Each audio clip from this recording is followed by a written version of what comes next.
Hello दोस्तों, स्वागत करते हैं आप सभी का आपके अपने यूट्यूब चैनल जैकपुर पे। तो अभी जो आप हम आपके सामने जो क्वेश्चन आपको दिख रहा है, ये झारखंड बोर्ड क्लास 9 का ओरिजिनल क्वेश्चन जो है वो है ओरिजिनल क्वेश्चन है। और ये क्वेश्चन आपको 2023-24 के जो मॉडल पेपर है वहाँ से दिया गया है, ठीक है। और ये जो क्वेश्चन देने का मतलब होता है कि आपका जो सवाल आएगा बिल्कुल इसी पैटर्न पे आएगा। इस सवाल को देख कर जाइए, इस वीडियो को अच्छे से देख लीजिए। आपको क्या करना है, इंग्लिश में क्या नहीं करना है, वो सभी हम इस वीडियो में बताने वाले हैं। तो वीडियो काफ़ी इंपॉर्टेंट होगा, ज़रा सा भी स्किप मत कीजिएगा। 10 मिनट का वीडियो है, देख लीजिए। बहुत सारा क्वेश्चन आपको यहीं से आएगा और इसी टाइप का सवाल आएगा, तो आपको ऐसे ही बनाकर आना है, ठीक है। इंग्लिश में अगर पास करना है तो इस वीडियो को आपको पूरा का पूरा देख कर जाना ही होगा, ठीक है। तो चलिए बताते हैं आप लोगों को। यहाँ पर देखिए, सबसे पहला सवाल है कि जो यहाँ पे कोई पैसेज आपको मिलेगा इंग्लिश में, इस पैसेज को आप ध्यान से पढ़िएगा, ठीक है। पैसेज को ध्यान से पढ़िएगा। हो सकता है कि हूबहू पैसेज भी आ जाए, हो सकता है कि पैसेज को चेंज कर दे। तो चेंज कर दे तो आप लोगों को घबराना बिल्कुल भी नहीं है, ठीक है। क्योंकि जो आंसर होता है ना, जितना भी आंसर होता है पैसेज का, सब उसी में से आता है, ठीक है। उससे बाहर नहीं पूछेगा। बात समझ में आया कि नहीं? उससे बाहर ज़रा सा भी आपको नहीं आएगा, ठीक है। तो पैसेज को पढ़ लीजिएगा। हम लोग डायरेक्ट क्वेश्चन आंसर पे आते हैं। हो सकता है कि हूबहू क्वेश्चन अगर आपके एग्जाम में आ जाए तो आप उसको छोड़कर मत आइए। कह रहा है दिस पैसेज इज अबाउट, ये पैसेज जो है किसके बारे में है, तो ये passage how to safeguard wildlife, ठीक है। ये जो है कह रहा है कि वन्य जीव जो है की सुरक्षा कैसे करें, इसके बारे में आपका है। वन्य जीव के बारे में, यानी कि जंगलों में जो जानवर पाए जाते हैं ना, उनके बारे में। Man is depended on animals and plants for, ठीक है। तो मनुष्य जानवर और पौधे पर निर्भर करता है। कैसे? मीट के लिए, वुड यानी लकड़ी के लिए, मेडिसिन के लिए, या फिर ऑल ऑफ द एबव। तो ऑल ऑफ द एबव हो जाएगा, ठीक है। याद रखिएगा। क्वेश्चन नंबर 3 पे देखिए, कहा जा रहा है आपसे। क्वेश्चन नंबर 3 में कह रहा है कि what step the countries have taken to safeguard wildlife, ठीक है। यानी कि वन्य जीव की सुरक्षा के लिए देशों ने क्या कदम उठाए हैं। They have passed protective laws, ठीक है। क्या हम डायरेक्ट आंसर बता देते हैं, ठीक है। इसका जो आंसर होगा वो हो जाएगा आपका ऑल ऑफ द एबव, यानी कि तीनों हो जाएगा, ठीक है। बात समझ में आए कि नहीं? यही सब तीनों हो जाएगा, ठीक है। तो याद रखिएगा। नेक्स्ट देखिए क्या है हमारा। क्वेश्चन नंबर 4 में आपसे कह रहा है कि one group of animal which has become extinct is, ठीक है। इसके कहने का मतलब है कि जानवरों का एक समूह जो विलुप्त हो गया, वो कौन सा जानवर है जो विलुप्त हो गया, आपको बतानी है। तो ये हो जाएगा आपका डायनासोर। डायनासोर आप दिखाई देता है? नहीं दिखाई देता, वो क्या हो गया? विलुप्त हो गया है, ठीक है। चलिए, क्वेश्चन नंबर 5 पे आती है। कह रहा है कि according to the passage what is the reason behind the extinction of dinosaurs, ठीक है।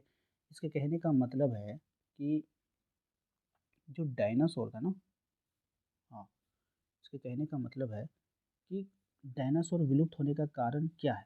क्या ऐसा घटना घटा कि डायनासोर जो है विलुप्त हो गया। राइट आंसर हो जाएगा चेंज इन इन्वायरमेंट, है ना। प्रकृति का पर्यावरण में जो परिवर्तन हुआ, इसके कारण डायनासोर क्या हो गया? विलुप्त हो गया, ठीक है। नेक्स्ट सवाल है, देखिए कह रहा है कि the synonym of the word destruction, ठीक है। बात समझ में आया? विनाश शब्द का पर्यायवाची क्या होगा।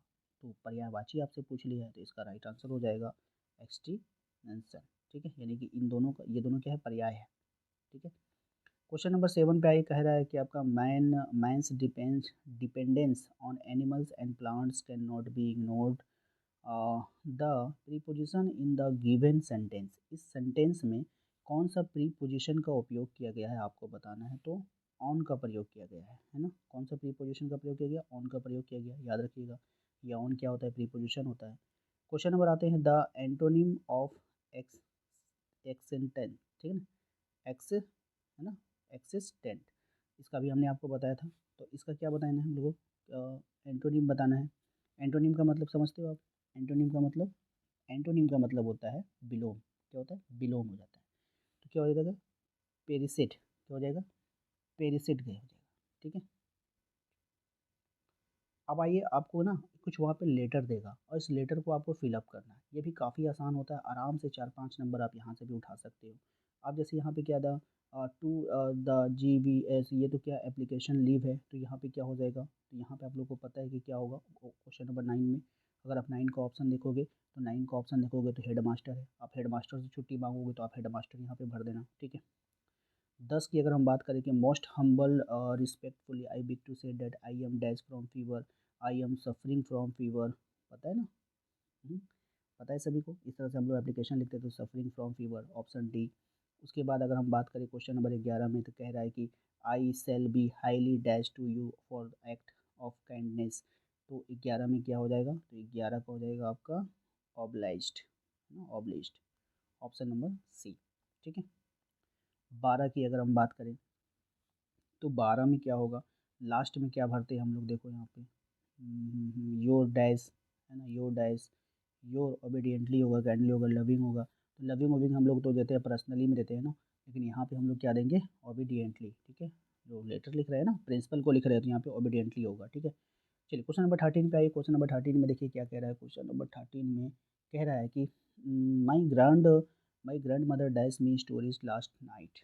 ठीक है, यानी कि टोल्ड, क्या हो जाएगा, टोल्ड, कल रात मेरी दादी ने कहानियाँ सुनाई, है ना, मुझे कहानियाँ सुनाई थी। टोल्ड, टोल्ड कही थी, टोल्ड हो जाएगा, कल रात बीता हुआ कल है इसलिए टोल्ड लगेंगे। ठीक है।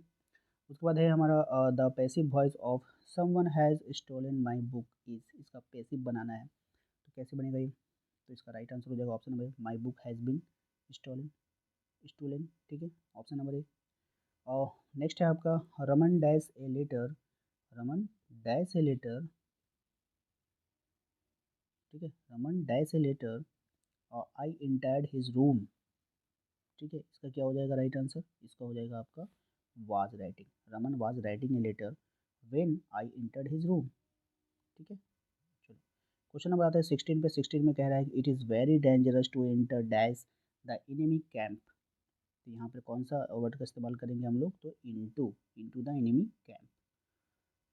नेक्स्ट है आपका the man Robert me dash my possession, position, है ना, पोसेसन। तो क्या हो जाएगा यहाँ पर, तो यहाँ पे हो जाएगा आपका of my position.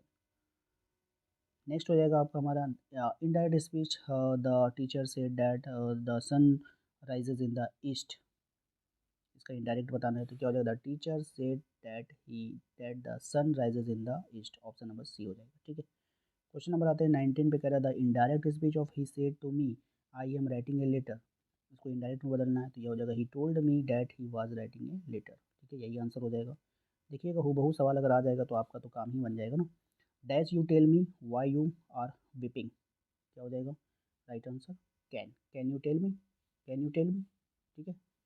The passive voice, और इसको बदलना है वी आर प्लेइंग क्रिकेट, तो राइट आंसर हो जाएगा इसका cricket is being played by us. ठीक है। क्वेश्चन नंबर आते हैं 22 पे। क्वेश्चन नंबर 22 में करेगा babies dash when they are hungry. तो बेबीज क्या करता है, भूख के मारे क्या करता है, भूख के मारे cry, babies cry when they are hungry.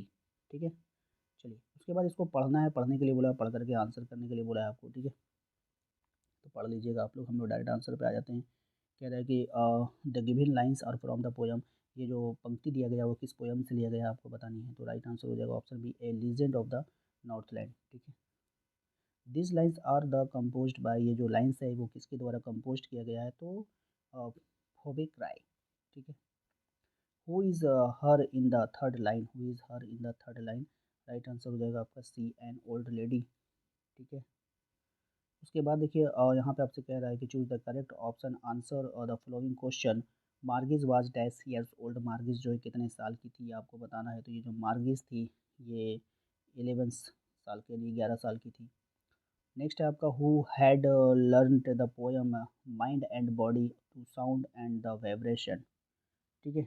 इसका कहने का मतलब है कि कह रहा है कि मन और शरीर को ध्वनि और कंपनों के प्रति खोलना किसने सीखा था, तो किसने सीखा था भाई, तो ये सीखा था इविलियन क्लेनी ने। किसने सीखा था, इविलियन क्लेनी ने। ठीक है।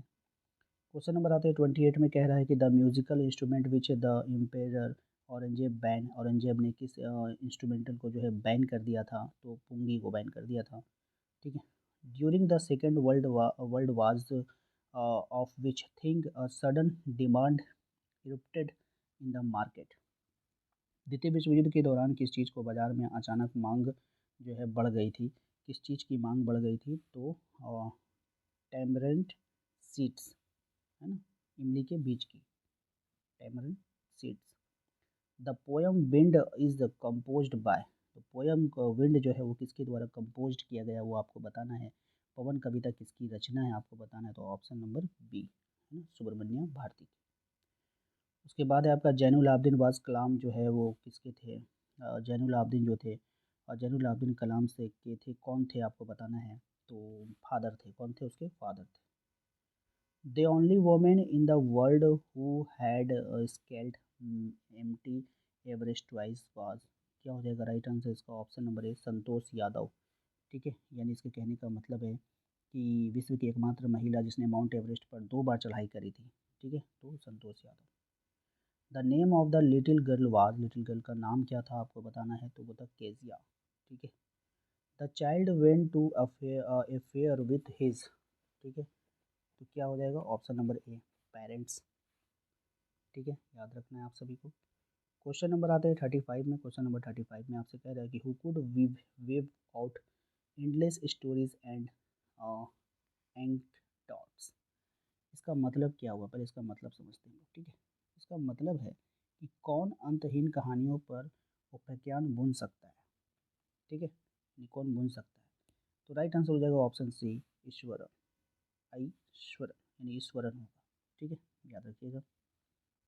नेक्स्ट आते हैं क्वेश्चन नंबर 36 पे। कह रहा है कि from who had the grandfather bought Toto, यानी इसका मतलब है दादाजी ने टोटो किससे खरीदा था?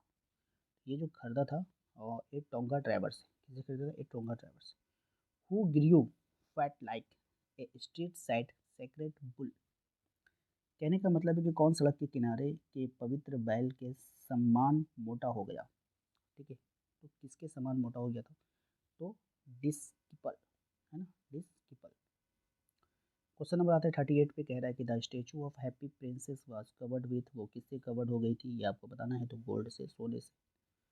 व्हाट वाज द बहरमन ड्रीम, ठीक है, बहरमन का सपना क्या था? ये आपको बताना है। तो राइट आंसर हो जाएगा to paint a masterpiece. ठीक है, बात समझे। क्वेश्चन नंबर आते हैं Erasma is a small town of, ये जो इरिसिमा था वो कहाँ का था? तो उड़ीसा का एक छोटा सा जो है टाउन है। ठीक है, तो उम्मीद करते हैं कि आप लोगों को समझ में आ गया होगा। समय काफ़ी कम बचा है, इसलिए जो है ज़्यादातर आप लोगों को सवाल डिस्कस नहीं कराया गया है। लेकिन आप हमारे व्हाट्सअप ग्रुप को जरूर ज्वाइन कर लीजिएगा। चैनल पे पहली बार आए तो सब्सक्राइब कर लीजिएगा, बेल आइकन को दबा लीजिएगा, ताकि इस तरह के वीडियो का नोटिफिकेशन आपके मोबाइल पे चला जाए। मिलते हैं अगले वीडियो में। Thank you.